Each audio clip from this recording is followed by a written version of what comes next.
we are actually going to see Santa in the North Pole. And Oh he got gosh. Santa, the Easter Bunny, and the Thanksgiving turkey. And they'd be like, John did this for us? Like, no, John, the producers did.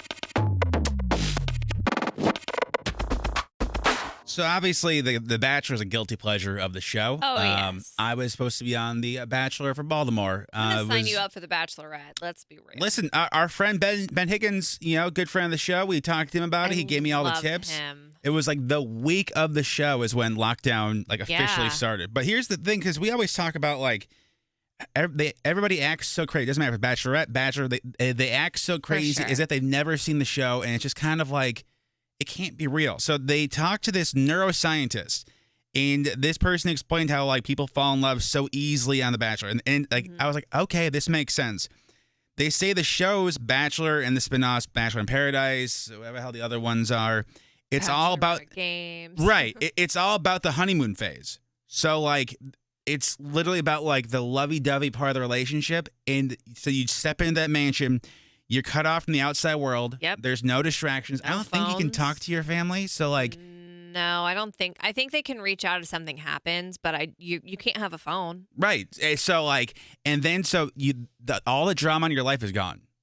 Everything else in your life is gone. There's no coworker you hate. Your sole focus is the Bachelor or the Bachelorette. And then think about this, because the house gets toxic. Right? All Yes. contestants hate each other. So that person that you're going after is your escape. When you're with them, it's they saved you from the toxic environment. So That's it's true. they become your savior. Your hero. The other thing they say is the dates are so elaborate and over the top. And they always say it'd be girls, intern John planned this date. We are actually going to see Santa in the North Pole. And he got gosh. Santa, the Easter Bunny, and the Thanksgiving turkey. And they'd be like, John did this for us? No, John, the producers did. Yeah. And they said John did, so that you tie it to that is so kind of them to do this. The other thing too, science finds that adrenaline rushes help spark attraction. So if they do the skydiving date, Oh yeah.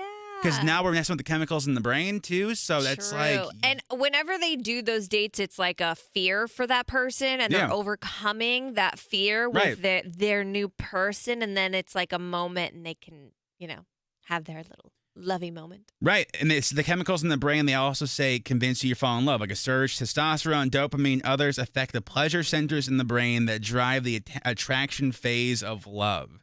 Interesting. And they say the reason that a lot, because I don't think this Bachelor's been on for 19 years. I don't think there's a lot of couples together. There's not. Out of all the couples that have come out of that show, the percentage it's definitely getting a lot smaller.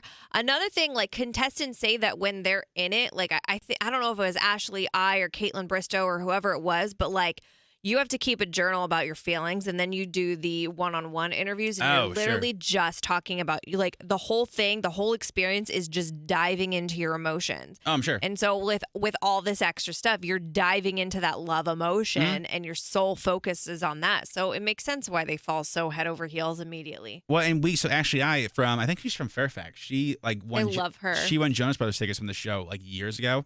But I've heard in the confessionals they'll also be like, Rose, did you hear what Eric said about you? They will plant things. They there's a girl on TikTok. She just went viral, and she's like, they will keep you there until you say what they want to hear from you. Yeah. So of course, producers are manipulating all that stuff. The final thing that this neuroscientist says is that the reason, because if the show's been on 20 years, I think The Bachelor is older than Bachelorette. So let's just say 20 Bachelor couples, and let's maybe Bachelorette's 10, so 30 couples total. It's gotta be maybe 5 together, maybe 5. Yeah, I could probably list them off. Right. She explains that when you get back, then the wild dates are over, and the luxury experiences are over, and you're back in the real world, and you're actually living with somebody and paying bills. Reality sets back in. Yeah. That's when you find out you're not as compatible as you thought after leaving the bubble of the show. It's basically going to summer camp, having the summer camp crush, and then it's now what do we do? So I was like, oh, this makes sense. But It also really too, does. I mean, I found as long as you say you're there for the right reasons, that's to me, it's okay, well, at least they're here for that.